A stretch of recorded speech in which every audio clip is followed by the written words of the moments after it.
Ассалаумағалейкум, Қазақ Про арнасы. Бүгін біз TikTok'та бұрын көрген видеоларды, лайк басып кеткен видеоларды, сақтап қойған видеоларды қалай көру керектігін үйрететін боламыз. Бірінші күндегідей TikTok'ымызға кіріп аламыз. Поискқа жазамыз. Либо бір нәрсе жазамыз, мысалға. Б деген жаздым. Шеттегі фильтр деген жерді басамыз. Осы жерде мына тұрған жерде видео деп тұрады, русский язык болса сіздерде видео деп тұрады осы жерде. Сосын барып үстіндегі сіздерде принятный деп тұрады. Менде ағылшынша тұр, кешіріңіздер. Осының үстін басамыз. Қазір все біздің видеоларымыз шығады. Сәл загрузка етеді. Міне шықты.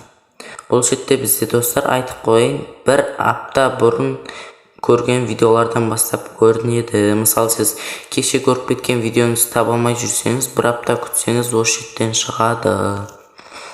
Және осы жерден көре аласыздар. Міне мен бір апта бұрыннан бастап осынша видеоларды көргенмін. Мысалы ары қарай кете берсек кете береді. Бір жыл көрген видеоларды көріне береді.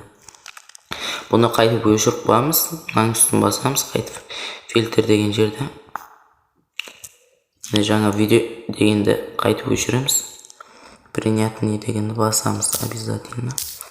Ал енді лайк басып кеткен видеоларды қалай көреміз? Және де біздің лайк басып кеткен видеоларымызды қалай басқалар көре алады? Осылай настройкамызға кіріп аламыз. Ең астындағысын басамыз. Және де осы жерді басамыз. Мына шеттен біз лайк дегенді басамыз. Мына үстіне қойсақ, біздің лайк басқан видеоларымызды көрермендеріміз көре алады. Мысалы, аккаунтымызға кіріп, біздің лайк басқан видеоларымызды көре алады. Ал мынаған қосатын болсақ, ең астындағына қосатын болсақ, тек өзіміз ғана көре аламыз. Видеоны өзіміз ғана көре алғанымыз дұрыс. Астына қойып қоямыз бұны.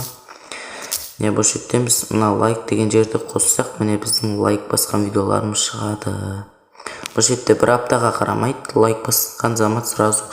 Ал енді біз достар, біз сақтап қойған видеоларды қалай көрсетуді, қалай көруді үйрететін. Видеоның үстін дәл осылай басамыз. Мына сақтап қойған деген жерді басамыз. Міне сақталды деп шықты. Мына шетті басатын болсақ, міне бізде жаңағы видео шығады қазір. Мына плюс дегенді басамыз. Сосын барып жазып қойға болады осындай деп. Сосын осының үстін басамыз. Мені сақтап қойған видеоны. Міне осы жерден бетіп сақтап қойып көре аласыздар достар. Ал ендеше достар, бүгінмен біздің видеомыз аяқталды. Видео ұнаса лайк басып, комментария жазып, қоңыраушаны басып кетейік. Ал ендеше сау болыңыздар. Қазақ Про арнасы.